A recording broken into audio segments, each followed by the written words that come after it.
In this lesson, we're going to cover how to place in fillet and groove welds. Groove welds sometimes are also called gap welds.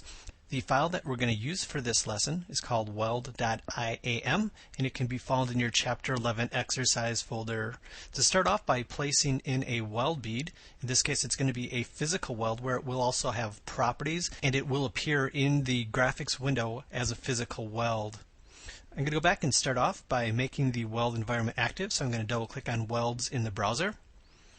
Then from the Weldment Features panel, I'm going to go on down and I'm going to start by placing in a fillet weld.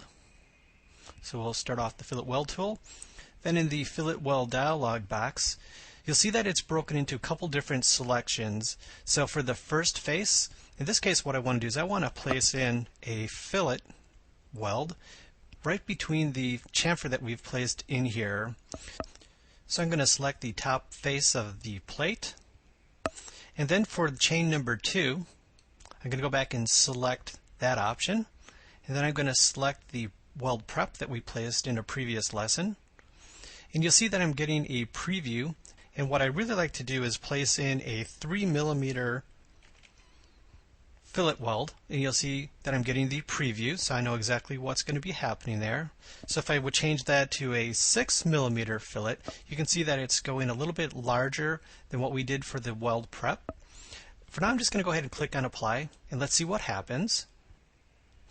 And you can see that Inventor is erroring out. It doesn't know how to go back and create that fillet weld because it doesn't know exactly where to terminate. So I'm going to go back and edit that.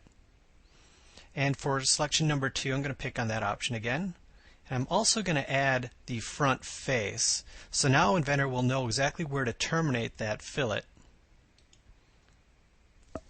So as I spin it around, you can see it's exactly what I was looking for.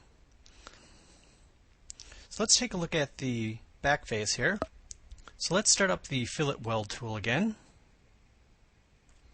And for the first selection, I'm going to select the top face of the plate again. And for the second face, let's select the chamfered weld prep. And let's change it down to a 3mm weld for leg number 1. And you see that we do have other options. We can go back and define leg number 2. You can also define a contour.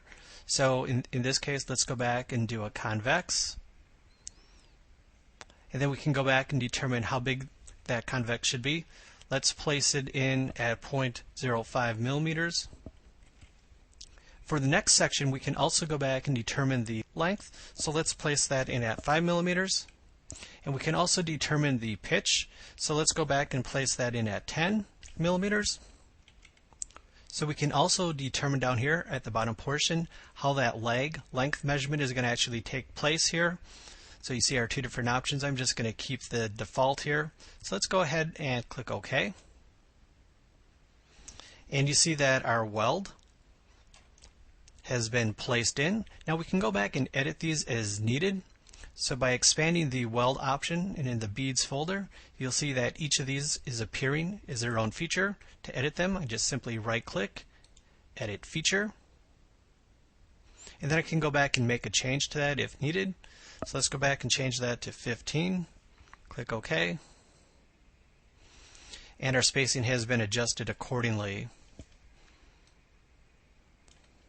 Let's take a look at placing in a groove weld. So on the tube that we have here, we placed in our weld prep. So what I'd like to do is place in a weld bead that's going to go directly down. So just like we did with the fillet weld, for face number 1 I'm going to select the top plane of the plate. And then for face number 2, I'm going to select that chamfered prep that we have. Now for the groove weld, I'm going to select the fill direction, and this is going to tell the weld which direction to go down. So in this case, I'm just going to pick the cylindrical face, and that's going to give Inventor the direction to go. You can also have Inventor place in a weld symbol right in the graphics window if you would like. So you can go back and designate the information that you would like with that weld. So for our example here, I'm going to uncheck that, and I'm going to document this when we go back and create our drawing views of a weldment. So now let's go ahead and click on OK. And you see that our groove weld was placed all the way around our cylinder. Now that that information has been filled in, if needed, you could also go back and place in a fillet weld. And in this case, I'm going to select again the top plane of that plate. And then for number 2, I could come back here and select our 2 faces here. And you'll notice I selected the face of the groove weld. So let's change the spacing here. I'm just going to remove that. And in this case, let's just take it back to a straight flat fillet. Go ahead, click OK. And our fillet has been placed accordingly. One last item that I want to show here with the fillet weld. Again, start up the fillet weld tool. So for face number 1, when I go back and select this face right here, you'll see that it's only selecting that top plane. If you check the chain option, it's going to take all of the tangent faces along with it. So let's spin the model around. You see that all of the faces have been selected for me. And then for number 2, I'm just going to select the front face of that plate. And let's change it to a 2 millimeter. Click OK. And the weld has been placed all the way around all of the tangent faces. After placing the welds, you may be interested to know how much weight was added by placing in those welds.